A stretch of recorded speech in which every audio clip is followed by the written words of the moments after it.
वर्तमान स्वामी के शासन में हमसे विराजते और उनकी यह पावन पीयूष देशना हम सभी के लिए परम उपकारी। अनादिकाल से हमारी आत्मा में जो जन्म, जरा और मृत्यु रूपी रोग लगे, उन रोगों का उपशमन करने वाली कोई परम औषधि है तो वह एकमात्र यह चिन्मय है। भव्यात्माओं, समय हो गया अब नया चोला बदलने का। अनंत काल निगोद में उन दुखों को प्राप्त करते करते जीव ने निगोद का चोला बदला और एकेंद्रीय स्थावर पर्याय प्राप्त कर लिया। वहाँ का भी समय पूर्ण हुआ और वहाँ का समय पूर्ण होते ही, पुण्य का उदय होते ही जीव ने निर्णय कर लिया कि अब हमें इस सुलभ पर्याय में नहीं अपितु दुर्लभ पर्यायों को प्राप्त करना। आप सभी का अनुरोध है, कृपया लोगों की संख्या में अपनी गाड़ी लगा लें, जिससे हम जल्द से जल्द वायु रैली प्रारंभ कर पाएं। क्योंकि दौड़ चल रही थी प्रत्येक व्यक्ति की, प्रत्येक जीव की, माँ किसके लिए?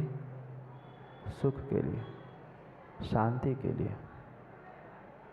मैंने भी निर्णय किया कि बस अब समय हो गया, अनंत काल बीत गया इस संसार में भटकते भटकते भटकते। निगोद की यात्रा देख ली, निगोद को देख लिया, स्थावर पर्याय भी देख ली। अब क्यों ना थोड़ा सा और बढ़ने का प्रयास करें, क्यों ना मैं मेरी जीवन यात्रा को आगे बढ़ाने का प्रयास करूं।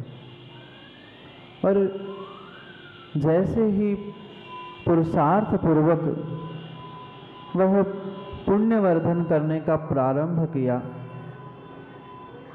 वह दुर्लभ से दुर्लभ त्रस पर्याय मैंने प्राप्त कर ली। वहाँ भी यही सोच रहा था कि ठीक है, निगोद में दुख था, स्थावर पर्याय में दुख था, वहाँ तो दुख को कहने के लिए भी मुख नहीं था। मैं त्रस बन जाऊंगा, कम से कम रसना इंद्रिय मिलेगी, कम से कम मुझे संसार के सुख, संसार की सुंदरता देखने के लिए आंखें तो मिलेगी, कम से कम जो अच्छा बुरा सूंघने योग्य है उसे मैं नाक से सूंघ ही लूँगा। और जो भाव थे, जो भावनाएं थी, जो भीतर का निर्णय था, वह उस दिन फलीभूत हुआ जब वह दुर्लभ ऐसी वह त्रस पर्याय प्राप्त की। क्योंकि विश्वास मानना जैसे किसी रेत के टीले में, जैसे किसी रेगिस्तान में किसी का एक सोने की अंगूठी या किसी का एक हीरा गुम जाए, क्या मिलना संभव है? नहीं है। बिल्कुल उस रेत के टीले में, बहुत बड़े रेगिस्तान में छोटा सा रत्न का टुकड़ा मिलना दुर्लभ है। ऐसे ही संसार में माँ ये त्रस पर्याय मिलना दुर्लभ है। अभी तक एकेंद्रीय पर्याय व स्थावर पर्याय थे, कहीं से किसी भी प्रकार से एक स्थान से दूसरे स्थान में त्रसित होना संभव नहीं था, पर वह पुण्य उदय से तीव्र पता नहीं कितने वर्षों के, कितने भवों के तीव्र उदय के उपरांत वह समय आया था कि दुर्लभ से दुर्लभ, महादुर्लभ ऐसी ये त्रस पर्याय प्राप्त होने वाली थी। पढ़ा भी होगा ना माँ छड़ाला में, पढ़ा होगा ना छड़ाला में पंडित जी, दुर्लभ लही जो, पढ़ लो एक साथ जिनको याद है। दुर्लभ लही जो चिंतामणि, त्यों पर्याय लही तसतनी, लट पीपिल आदि आदि शरीर, धर धर मर्यो सही बहुपीर। क्या क्या पीर और क्या पीड़ा जीव ने सहन की।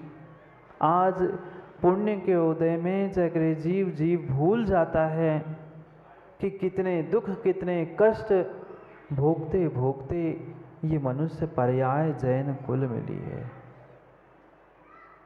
वह भी दिन देखे जब उस नाली में बिलबिल आते, कभी कीड़े देखे माँ आप लोगों ने?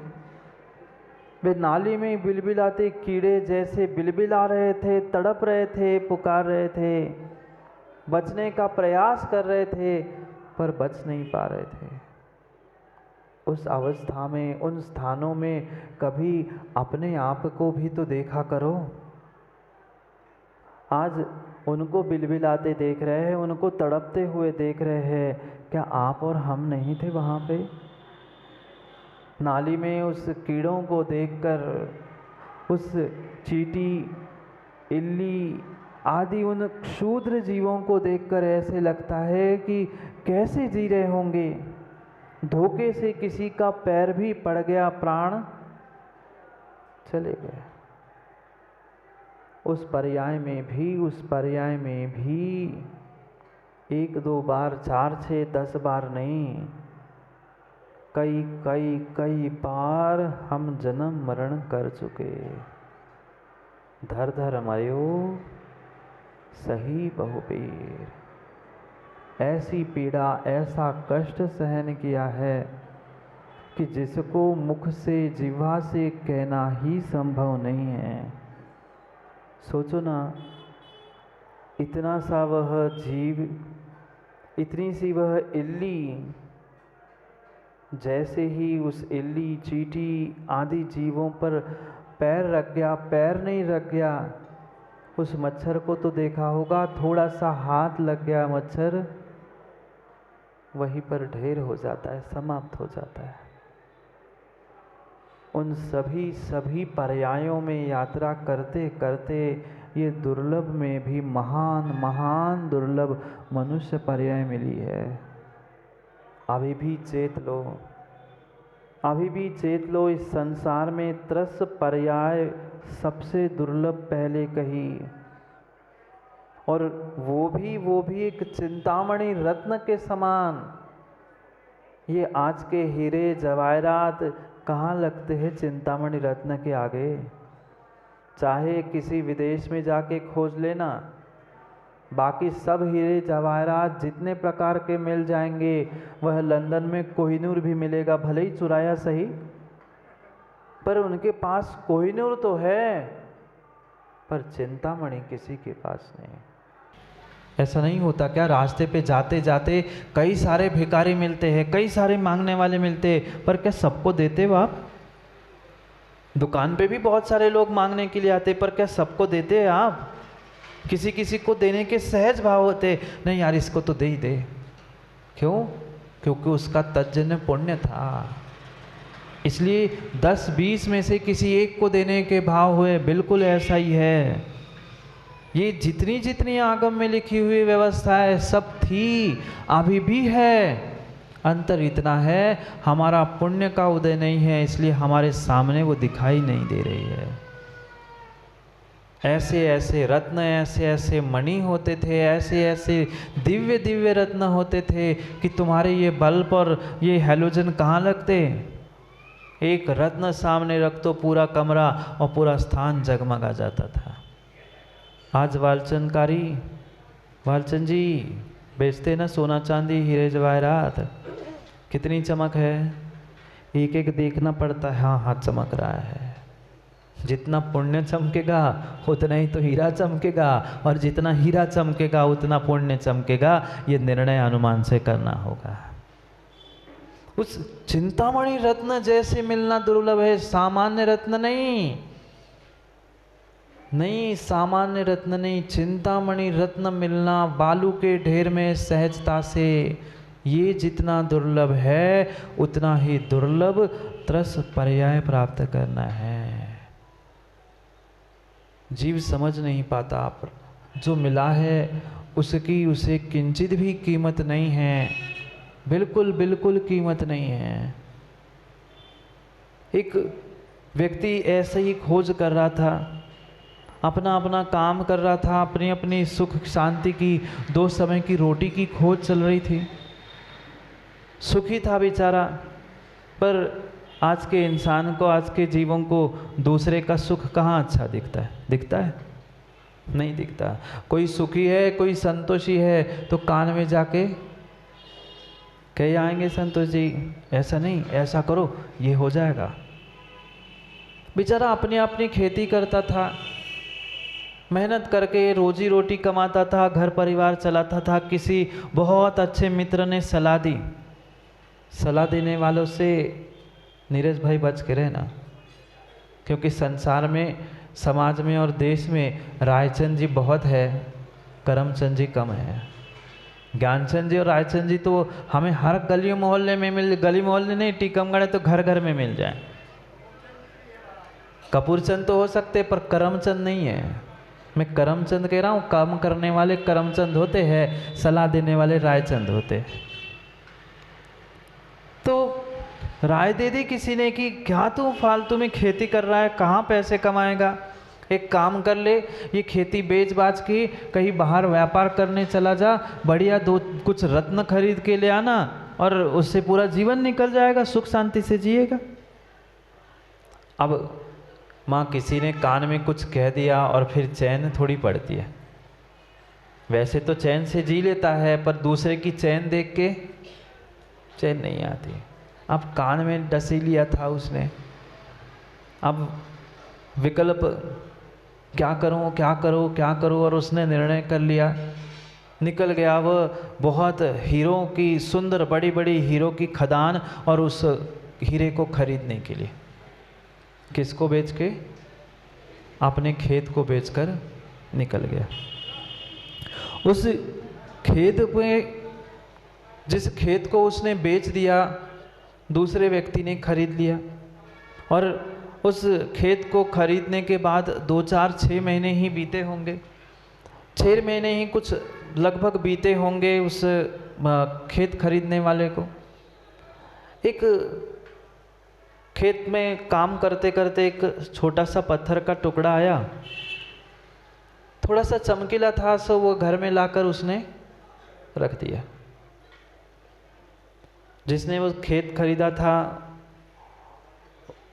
टुकड़ा तो वो कांच का समझ गया, चमकीला चमकता है तो हर किसी को लगता है कि कुछ होगा, वो घर में ले आया, उसने रख दिया। उसका एक मित्र 4-8 दिन में उसके पास आया और उसने देखा, ये क्या तू लाया? मैं खेत में ये चमकीला सा पत्थर मिला, अच्छा लगा, सो मैंने सोचा कि घर में रख लूं, सो उठा के लाया। कहता है तू पागल है, ये तेरे खेत से निकला? वो कहता है हाँ, ये तो एक छोटा सा टुकड़ा ले आया हूँ, ऐसे तो बहुत बड़े बड़े पत्थर मेरे खेत में पड़े, वो उतना उठा नहीं पाया, सो छोटा सा टुकड़ा में लेके आया। वो कहता है तुम्हें पता है ये क्या है? कहता तो मुझे क्या पता, वो तो मिला सो मैं उठा के ले आया। कुछ दिन पहले एक पागल व्यक्ति ने खेत बेचा, हीरे कमाने और बहुत बड़ा धनवान बनने के लिए वो विदेश गया है जहाज़ लेके, और मैंने तो सुना शायद आते आते उसका जहाज़ पलट गया और वो समय चला भी गया। वो कहता है तुम्हें पता है ये कोई चमकीला पत्थर नहीं है, ये हीरा है। कहता है हाँ ये हीरा है, असली हीरा है, अभी तो इसको पॉलिश नहीं हुआ है, फिर भी वो इतना चमक रहा है। वो कहता है अरे इससे तो कई बड़े मेरे खेत में पड़े। कहता है चलो दिखाओ। उस जौहरी को, जिसको उस हीरे की परख थी, रत्न पार की था, उसको वह वहाँ अपने खेत में ले जाता है। वो तो हाथ पीटता है, इतने बड़े बड़े पत्थर वो चमकीले थे जिससे हीरा निकल सकता था। बेचने वाले ने क्या किया? लोगों की बातों में आया, दूसरों की राय सुनी और स्वयं के खेत में इतने बड़े बड़े हीरे थे, वो छोड़कर समुद्र पार करके हीरे कमाने गया। ऐसा ही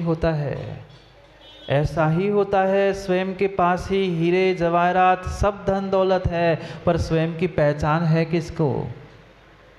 हम भी तो लोगों की बातों में आ जाते हैं, लोगों की राय मानकर उनके हिसाब से जीना सीख लेते हैं। इसलिए स्वयं की खुशी, स्वयं का खेत और स्वयं के हीरे भी बेचकर दूसरों के हीरे खरीदने चले जाते हैं। दुर्लभ ते लही जो चिंतामणि। वे चिंतामणि, सामान्य रत्न इतने दुर्लभ है, और फिर वह चिंतामणि रत्न कितना कितना कितना दुर्लभ होगा। आचार्य भगवंत कहते हैं ये 10 पर्याय प्राप्त कर लेना इतनी दुर्लभ है, जैसे समुद्र के एक छोर पर वो, आपने बैलगाड़ी देखी? बैल के कंधों पर ज्वारी देखी, और बाजू में उसके सेल भी देखे। आचार्य भगवान ने आगम ग्रंथों में लिखा है, एक किनारे समुद्र के जो ज्वारी डाल दो और एक किनारे वो सेल डाल दो, धोखे से जिस समय मिल जाए ना, मिलेगी। कितना बड़ा समुद्र, दोनों छोर में पहुंचना संभव नहीं, और माना कि दोनों छोर पे दोनों हैं और आएंगे, मिलेंगे, और अपने आप उस छेद में वो कील फंस जाए। ये जितना दुर्लभ है ज्ञानियों, उतना ही 10 पर्याय प्राप्त करना दुर्लभ है। और वो पर्याय हमने प्राप्त कर ली, कर करके दुखी हो के हमने उसे छोड़ दिया। पर कीमत कहा उस किसान जैसी तो कीमत है। हम दूसरे के घर में जाकर, दूसरे के देश में जाके व्यापार करके हीरे जवाहरात तो कमाना चाहते, पर अपने खेत में पड़े हुए बड़े बड़े हीरे नहीं खोज पाए। अपने पास जो भगवान आत्मा थी उसकी तो कीमत नहीं की, और दूसरे के घर में जाके भीख मांग रहे हैं कि हीरे जवाहरात दे दो।